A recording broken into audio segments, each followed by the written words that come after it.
Hey, good morning to you. Welcome back to Morning Live. Now in your golf news, Dylan Naidoo won the South African Open Championship out at the Durban Country Club in a playoff against England's Laurie Canter. The final round was cancelled due to flooding in the area, and the 250-hole leaders faced off over one extra hole, with Naidoo claiming the biggest title of his career via a birdie. Dylan joins us now virtually to talk about his moment of glory. A very, very good morning to you, Dylan, and first off, just congratulations. What a victory. Talk to me about when you're out in competition and they say one final round face off, it's you up against Laurie Canter. Take us to that moment and what was going through your mind then?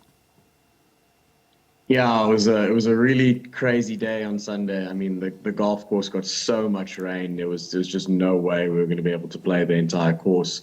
And I actually thought we'd come back on Monday and play the playoff because it was just so much rain. But the course staff managed to get the 18th hole ready for us to play, and so we waited around a couple hours, and then it was time to warm up and go play the playoff. It was a difficult experience, but also at the same time, I knew I was either coming first or second in the event, and that's already just a big positive for me. And so it felt like a bit of a free ride. And we look at the significance of the day and the venue at which you won this title, being the first player of colour to win the SA Open Championship in South Africa. You look at Papua Segulim and what he managed to do, being the first player of colour to win a major tournament in the Natal Open years before you. What was this moment like? Did you have that history just playing back in your mind, also being a former member of the school of Papua?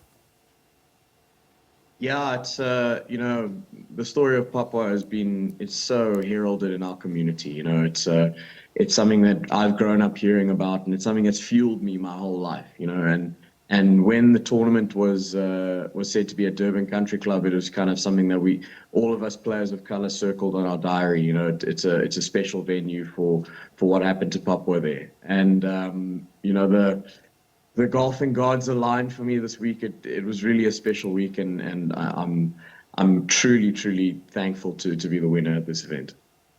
You are the winner of this event. It's been a long time coming. You've put in all the hard work. Talk to me about the importance of perhaps getting exposure to the sport of golf at a young age and how that aids one in their journey.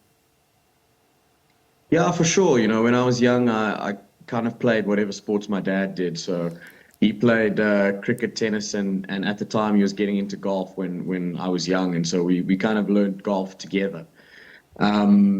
I think if you want to become a great golfer, the earlier you have access to the game, the better you can become, I think. And I was very fortunate to have that opportunity. And if you look at some of the grassroots structures in South Africa, that's the way that a lot of people get into the game is through these systems that put clubs in people's hands.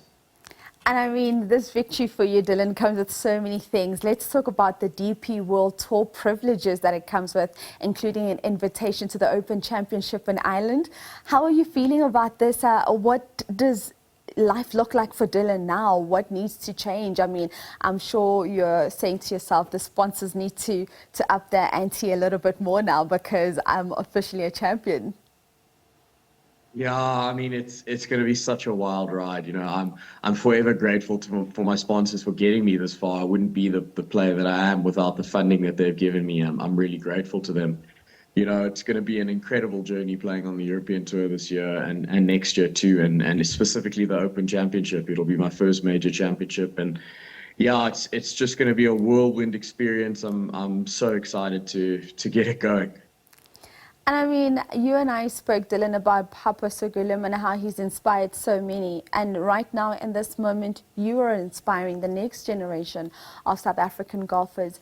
What are your words of inspiration and advice to the young child sitting at home watching you right now, saying, I too one day want to be a Dylan. I want to achieve what he's achieved and even more. What do you say to a young Dylan sitting at home? I say that's very crazy to think that you look up to me. I'm just a person. I'm just a golfer, you know. But I understand the significance. I understand what's happened in the history of our game in South Africa, and I think my advice would be to build a team around you and dream big, dream exceptionally huge. You know, it's difficult to put in context the dreams that I've had throughout my life, and this was always one of them. I know I said in my winners interview, they didn't really give me much time to think about it, and I said, you know, I would have. There were times when I thought I would achieve this earlier in my career. It's crazy. I don't know why I said that, but it just came out of my mouth. And I've always had these really big dreams, and I think the bigger you dream, the more it'll spur you on to accomplish a lot in the game. And speaking of those dreams being bigger and spurring you on in the game, what's your next big dream from here? Oh, well, I had a meeting with my team yesterday to try and discuss the new goals for the season. And I mean, I think one of the big ones is going to be to play out of my socks and get a PGA Tour card and play in America. There's 10 PGA Tour cards available on the DP World Tour, and right now I'm sixth on the race to Dubai. So yeah, it's going to take a lot of really serious golf, but that's the goal. That's what I want to achieve. Dylan, such a pleasure chatting to you this morning. Thank you so much for being such an inspiration, and all the best in fulfilling all those dreams. Thank you so much. Thank you for having me on. An absolute pleasure. Ladies and gentlemen, that is Dylan Naidoo, of course, the South African Open champion. He won it out at the Durban Country Club this weekend, becoming the first player of color to do so.